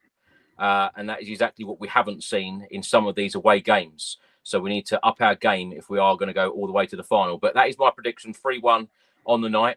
Craig, what are you going for? 2-1 after 120 minutes, and he's going to go at penalties. And Tottenham are going to go through. It's going to go all the way, is it? And the podcast will be late. It'll be mayhem. Oh, God. Oh, God. No wonder why you're not on. Yeah. That's why I bought the tickets. I could see it coming. Melvyn, what's happening on Thursday? Are we going through? I think so. I think 1-0 to Spurs, and then we win on penalties. Penalties as well? Yeah. Wow. Lee? Well, to be honest with you, I did my prediction earlier on for Dave, and I said 3-1, the same as you've just said, because I think they're going to score, and and to win we're going to have to score 3. So for me, it's the first goal is going to be the key one. We need to score first. Yeah.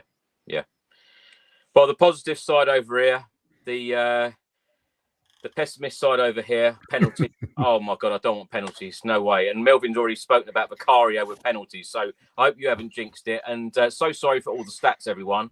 But I hope you've enjoyed today's show. Craig, thank you so much for coming on as per normal. And thank you so much for all of the background work that you do on this podcast and on this channel. And great to have you on every single day with the thoughts of the day. So many people at the stadium always stop me and say they love you doing them. So I hope you love doing them. What are you up to at the moment? Where can people find you? Yeah, thanks for that, Christian. Always a pleasure. Always enjoy it. And if anybody has got any suggestions for a thought of the day video, then send them my way somehow. Whether comment under this video, comment under this video, and let me know what you want me to discuss and ask you guys. But yeah, it's always a pleasure to come on. What am I up to? Just looking forward, I think, to going to the stadium tomorrow and hopefully watching Tottenham win. So fingers crossed, and we'll be in the hat. Well, yeah, you know who we're getting, so but you know what I mean. Well, of course, a few of us will be meeting up before the game, Craig. So I look forward to seeing you at the Tottenham Hotspur Stadium on Thursday. Melvyn, what are you up to? Where can people find you? Not much, to be honest. Just here in Malta, chilling. The weather's getting nicer and warmer every day. If you want to follow me on Instagram or Twitter, my name's written there. If you're a Spurs fan, I usually follow back. And yeah, that's pretty much it. Melvyn, thank you so much for your time. And Lee, great to have you here again. Great to spend a couple of days with you last week in the Netherlands. We did enjoy a couple of beers and a curry out there and a nice boat ride. It was a good trip. So great to have you back. Thank you so much. Where can people find you? Tell us all about your channel. And of course, you will be on this channel a lot more regularly as well, because you will be doing a weekly review of all Tottenham news. So we look forward to those episodes. But tell us all about your channel. Yeah, cheers, Chris. I'd like to say the same to you. I had a really good time out in Holland. We did sink a few beers and have a curry and a boat, and it was all good stuff. We did go to a very nice museum as well, which we won't talk about. But yeah, it was a really good trip. So I really enjoyed that. I've been to that museum. I've been to the same one. I think I know the one you mean. Yeah. Okay. Yeah, you'll find me on all the socials, Leader Dorset Spur. I do my own YouTube channel. Tuesday nights I do a live stream, something a little bit like this, where we review the previous game and talk about the one that's upcoming. So you can kind of catch me on there at 7:30 on a Tuesday night. And then I also do reviews of the game and that sort of stuff. And I'm looking forward to contributing to Chris's channel by doing a little slot there. Hopefully it goes okay, and everyone can kind of tell me in the comments whether it works or not, and we'll have to have another think if not. So, but yeah, cheers for having me on, Chris. I appreciate it. Lee, do your podcast go on for nearly 2 hours when you expect it to go on for just over an hour? No, I plan it better, and I cut it off. There's too many stats in this one, isn't there? That's what I can't do all that. I don't know how to work all that yet. So Well, it sounds like people don't want it anyway. No, just me and Craig, really. Yeah. Well, Craig, Melvyn, Lee, thank you so much for your time. And as per usual, thank you so much for watching, everyone. Thanks for listening. And let's hope it is going to be a glorious night at the Tottenham Hotspur Stadium on Thursday, and Spurs go through to the quarterfinals of the Europa League. And let's hope that we can go all the way this year and have some kind of success, because boy, do we need a trophy. It has been a very long time. Thank you so much for all of your incredible support. See you next time. Come on, you Spurs.